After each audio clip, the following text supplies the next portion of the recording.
नमस्कार दोस्तों, आप सभी का साइन पेज में स्वागत है। ये वीडियो कंट्रोल स्विच की क्लीनिंग और डिसअसेंबली का पार्ट 2 है।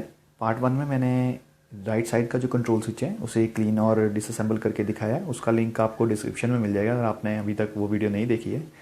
और इस वीडियो में मैं जो इसका ये लेफ़्ट साइड का कंट्रोल स्विच है उसको किस तरह से आप डिसअसेंबल करेंगे और क्लीन करेंगे, ये इस पार्ट में दिखाने वाला हूँ। तो आइए शुरू करते हैं। खोलने के लिए हमें सबसे पहले जो ये बैक साइड पे यहाँ पे स्क्रूज दिए होते हैं ये ओपन कर लेने हैं।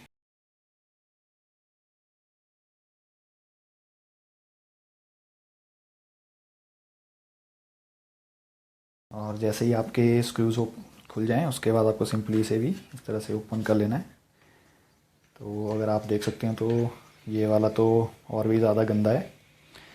तो यहाँ पे आपको जो बैक कवर होता है उसमें हमारी चोक केबल लगी रहती है, और जो हमारा ये फ्रंट वाला होता है इसमें हमारी जो वायरिंग का हार्नेस है वो आती है। तो हमें बैक कवर को फ्री करने के लिए यहाँ पे सिंपली जो यहाँ पे चोक लीवर दिया होता है इसे इस तरह से निकाल लेना है। तो इसकी जो डिसअसेंबली है वो हम सबसे पहले जो इसका इंडिकेटर का ये स्विच रहता है इसे हम यहाँ से ओपन करेंगे। यहाँ पे एक छोटा सा स्क्रू रहता है, इसे हम ओपन कर लेंगे। ये देखिए इसमें वाशर भी है एक, तो इसे संभाल के रखिएगा। देन आपका जो ये स्विच है ये आपको इस तरह से बाहर को निकाल लेना है। और उसके बाद में आपको यहाँ पे ये छोटा सा स्क्रू दिया हुआ है ये भी ओपन कर लेना है। और इसके साथ ही हमारा जो ये हाई बीम लो बीम का जो स्विच है वो, और साथ ही में आपका जो पासिंग स्विच है वो दोनों ही कंबाइन रहते हैं। तो ये पूरा बाहर निकल आएगा। और उसके बाद हमें ये दो स्क्रूज जो वो ओपन कर लेने हैं। ये यहाँ पर भी एक जो है वो स्क्रू रहता है, ये भी आपको खोल लेना है। देन यहाँ पे ये हमारा जो इंडिकेटर का जो स्विच है वो फ्री हो चुका है। तो आप देख सकते हैं कि हमारा जो इंडिकेटर वो इसके बीच में से हमारी जो कनेक्टिंग रहती है वो रहती है, और ये हमारा स्विच है वो इस तरह से वर्क करता है। और अभी आपको जो है ये हमारा लास्ट स्क्रू है ये खोल लेना है। इससे हमारा जो हॉर्न का जो स्विच है वो बाहर आ जाएगा। इस तरह से हमारी जितनी भी जो वायरिंग है वो अलग हो चुकी है, और हमारा जो ये फ्रंट कवर है ये अलग हो चुका है। और सिंपली आपको जो हॉर्न है ये इस तरह से निकाल लेना है। वो आपको जो इसकी डिसअसेंबली करने के लिए सिंपली यहाँ पे ये क्लिप लगे रहते हैं, आपको ये यहाँ से निकाल लेने हैं। ये जो प्लेट है ये यहाँ पे सारी की सारी बाहर आ जाती है।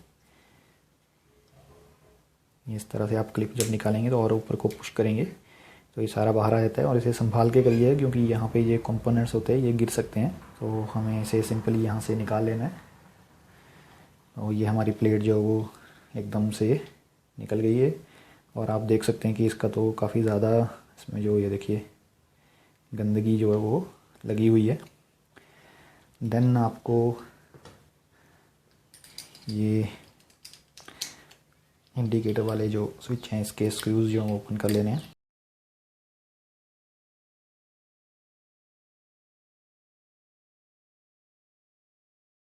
और इस तरह से ये ऊपर को अगर उठाएंगे तो ये पूरा बाहर निकल आता है। ये प्लास्टिक का रहता है यहाँ पे, और ये इस तरह से बाहर आ जाएगा। देन आपका यह यहाँ पर एक वी शेप का ये स्विच रहता है ये भी निकाल लेना है। और इसका जो टर्मिनल्स हैं वो यहाँ पे रहते हैं, तो ये भी यहाँ पे साइड्स पे क्लिप रहते हैं। इनको आप जब साइड पे करेंगे तो ये जो प्लेट है ये भी बाहर आ जाएगी। तो ये देखिए ये सिंपली हमारी जो प्लेट है वो बाहर आ गई। और इसके बीच में भी यहाँ पे स्प्रिंग लोडेड स्विच रहता है, तो आपको ध्यान से ये साइड पे रख लेना है। इसकी जो क्लीनिंग और बाकी का प्रोसेस है वो हम बाद में करेंगे। तो ये देखिए अगर आपके भी इंडिकेटर्स चलते नहीं होंगे तो ये देखिए कितनी ज़्यादा इसमें धूल मिट्टी और लगी हुई है, ये कितना ज़्यादा गंदा है। तो इस वाले स्विच को जो है वो मैं पेट्रोल की मदद से जो वो साफ़ करने वाला हूँ। ये मैं जस्ट इसलिए पेट्रोल यूज़ कर रहा हूँ ताकि मैं आपको दिखा सकूँ कि आप चाहे पेट्रोल का यूज़ करें चाहे आप WD-40 का यूज़ करें, दोनों ही काम करते हैं। चाहे आप और भी कोई केरोसिन या डीजल का यूज़ भी कर सकते हैं। तो आप इन्हें भी क्लीन करने के लिए जो है वो एक ब्रश की मदद से सिंपली जो है वो ब्रश के ऊपर जो वो पेट्रोल लगा करके इन्हें क्लीन कर लें। और हमेशा ही जो बैक साइड है उस वहाँ पे भी आप क्लीनिंग कर लिया करें, क्योंकि यहाँ पे भी कई बार जो जंग वगैरह लग जाता है, जिसकी वजह से भी ये काम नहीं करते हैं स्विचेस। तो आपको आइडिया हो गया होगा कि इन्हें किस तरह से क्लीन करना है। ये दो छोटी सी डिसअसेंबलीज़ हैं। ये आपका जो पासिंग स्विच है, एक तो इसकी है, इसे आप यहाँ पे पहले एक अपना कोई स्क्रू ड्राइवर भी रख सकते हैं या अपना कोई फिंगर वगैरह रख दें। देन इसे जो है वो बाहर की तरफ को इस तरह से धीरे धीरे निकालें, क्योंकि ये स्प्रिंग लोडेड रहता है। तो ये आप इस तरह से निकाल लेंगे। ये देखिए ये स्प्रिंग लोडेड रहता है यहाँ पे। एक तो ये हो गई और दूसरी भी इसी में है, और इसे भी आपको धीरे धीरे बाहर की तरफ को जो है वो निकाल लेना है। इसमें भी जो है वो स्प्रिंग लोडेड रहता है ये स्विच। ये हमारा हाई बीम और लो बीम का है, और इस तरह से आप इसे निकाल लेंगे। तो ये देखिए स्प्रिंग, और इसमें जो एक वॉल रहता है तो उसे भी आप जो ध्यान से रख लें। तो अभी भी बस इसका जो बाकी का काम है वो क्लीनिंग का ही है, वो मैं कर लेता हूँ और उसके बाद आपको इसकी असेंबली दिखाऊंगा। तो अभी मैंने इसके जो सभी के सभी कंपोनेंट्स हैं उन्हें अच्छी तरह से क्लीन कर लिया है। तो अभी हम इसे बाइक के ऊपर दोबारा से असेंबल करने से पहले जो छोटी मोटी असेंबलीज़ है वो यहीं पे कर लेंगे। तो ये हमारा इंडिकेटर वाला स्विच है। तो इसमें सबसे पहले हमें यहाँ पे ये जो हमारा स्विच है ये लगाना है।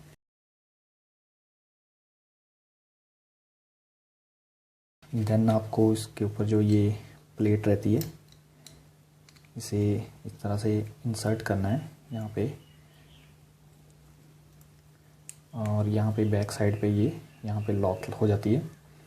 देन इसका जो कवर है वो आप इस तरह से लगा के इसके जो स्क्रूज हैं उन्हें टाइट कर दें।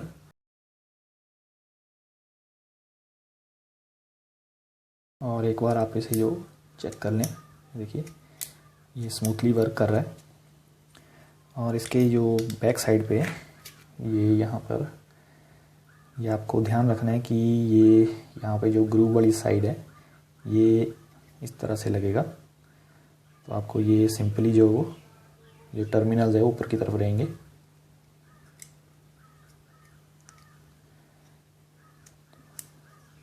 तो ये देखिए ये इस तरह से काम करता है। देन आपका जो ये स्विच है इसमें आपको ये स्प्रिंग जो लगा देना है। और ये हमारा इसमें जो वो असेंबली होगी ये हमारा पासिंग का स्विच है। हमें जो पासिंग स्विच को असेंबल करने के लिए ये जो इसका स्प्रिंग है वो इस तरह से लगाना है। और ये इसमें एक इस तरह से प्लास्टिक की जो लगी रहती है इसे लगा के यहाँ पर जो ये होल दिया है ये हमें इसमें ये देखिए इसमें लगाना है। तो आपको जो वो इस तरह से इसे रख लेना है और देन ये सिंपली इस ग्रूव में से लगा के जो आपका ये स्प्रिंग है इसे ये आप इस तरह से अंदर की तरफ जो दबा दें और ये पूरी तरह से लग जाएगा। और इसे ध्यान से आप पूरी तरह से नीचे की तरफ जो दबा दें। देन आप अपना जो ये स्विच है इसे चेक कर सकते हैं। ये देखिए काफ़ी अच्छी तरह से वर्क कर रहा है। देन इसी तरह से हमें जो वो ये हमारा हाई बीम और लो बीम का जो स्विच है उसे इंस्टॉल करना है। और इसका भी जो ये स्प्रिंग है ये इस तरह से लगाना है और इसमें ये बॉल लगा रहता है। तो इसे ध्यान से हमें यहाँ पे इंस्टॉल करना है।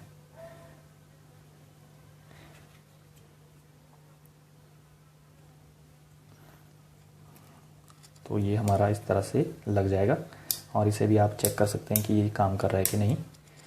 देन इसका जो यहाँ पे टर्मिनल्स के लिए यहाँ पे एक स्प्रिंग दिया होता है, इसे लगा के हमें जो ये कॉन्टैक्ट पॉइंट्स हैं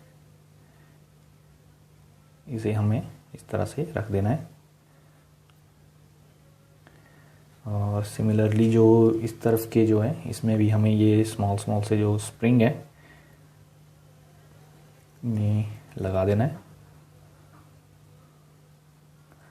और इनके ऊपर में भी जो है कॉन्टैक्ट पॉइंट्स जो है ये लगा देने हैं। तो ये आप ध्यान से कर लें क्योंकि ये काफ़ी बारीक सा काम है। मैं इसे रख लेता हूँ और उसके बाद दिखाता हूँ। तो ये कुछ इस तरह से इसके ऊपर जो लग जाएंगे और आपको इसे इसी तरह से प्लेस करना है, इसे इस तरह से रख देना है। और बाकी की जो भी असेंबली है वो हम मोटरसाइकिल पे करेंगे। हम जो सबसे पहले इसके स्विचेस की जो असेंबली करेंगे, तो सबसे पहले हम इसका जो ये पासिंग स्विच है और हाई लो बीम का स्विच है उसे लगाएंगे। तो ये देखिए ये पूरा इसका जो शेप है ये इसके साथ मैच होती है। देन सिंपली आप इसको जो है इसके ऊपर लगा के इस तरह से इसको बिठा देना है। इसके बाद आपको क्लिकिंग की आवाज़ आएगी और ये हमारे स्विच हैं, ये देखिए हमारा पासिंग स्विच है, ये भी काम कर रहा है। और ये देखिए ये हमारा इस तरह से लग जाएगा। देन आपको जो है वो नेक्स्ट जो है वो अपना इंडिकेटर वाला जो स्विच है उसे लगाना है। तो इसमें भी आपको सिंपली जो इस तरह से इसे पकड़ के ये यहाँ पर इसकी साइज़ के अकॉर्डिंग जो इसे इस तरह से क्लिकिंग के बाद जब आ जाएगी तो हमारा ये भी इंस्टॉल हो जाएगा। तो इस तरह से स्विचेस इंस्टॉल करने के बाद आपको जो वो सिंपली इसका जो ये फ्रंट कवर है वो इंस्टॉल करना है। तो इसे इंस्टॉल करने से पहले हमें जो ये अपना जो हॉर्न का स्विच है वो लगाना है। तो इसे हमें इस तरह से नीचे की तरफ को बिठा देना है। यहाँ पे इसका जो खांचा जैसा बना होता है जिसमें ये जाके लग जाता है, अगर आप देख पा रहे हो ये देखिए। देन इसका जो हॉर्न का हमारा यहाँ पे कॉन्टैक्ट के लिए जो टर्मिनल बने हैं ये आपको इस तरह से लगाना है। और यहाँ पे ध्यान रखें कि ये जो प्लेट है इसे यहाँ पे एक ग्रूव बना होता है जिसमें जाकर के ये बैठ जाती है, ये देखिए ये बाहर नहीं निकलती है। देन आपका जो ये एक और यहाँ पे पॉइंट है, इस पॉइंट को इस तरह से रख के हमें जो यहाँ पे इसका जो स्क्रू है वो लगा देना है। देन आप इसके बाद जो चेक कर सकते हैं कि आपका जो हॉर्न है उसका स्विच वर्किंग कर रहा है कि नहीं। देन आप जो है वो ये हमारा इंडिकेटर है इसे इस तरह से जो हम बाहर को निकाल के और इसके जो ये दो स्क्रूज हैं ये हम लगा देंगे।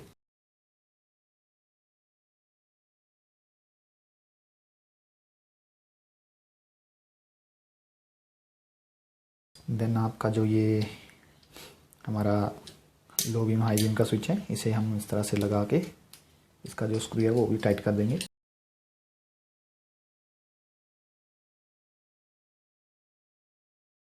इसके बाद जो है वो आप इसका जो इंडिकेटर का स्विच रहता है ये इसको इस तरह से लगा के इसका जो स्क्रू है उसे वो टाइट कर दें। इसके साथ ही आपकी जो फ्रंट साइड का जो ये असेंबली है ये पूरी होती है। और इसके बाद में आपको जो वो सिंपली ये जो चोक केबल है इसे इस तरह से चोक लीवर में लगा देना है। देन आपका जो ये बैक साइड का कवर रहता है इसके बीच में इस तरह से इसे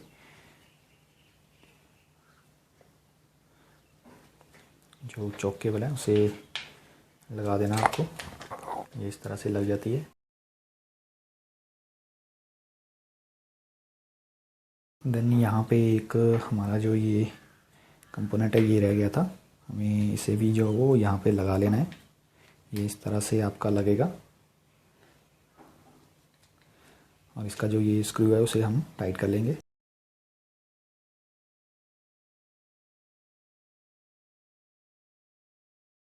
इसे लगाने के बाद आपको जो वो सिंपली अपना जो स्विच है वो इस तरह से जोड़ देना है। और इसके बाद आपके जो इसके स्क्रूज़ हैं वो हमें लगा के इसे टाइट कर लेना है।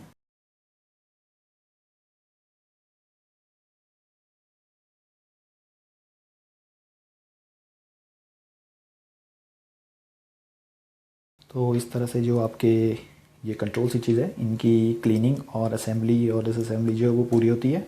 और अगर आपको ये वीडियो अच्छी लगी हो तो इसे लाइक करना बिल्कुल मत भूलिएगा, और ऐसे ही आगे आने वाली वीडियो देखने के लिए मेरे चैनल को सब्सक्राइब भी ज़रूर कर लीजिएगा।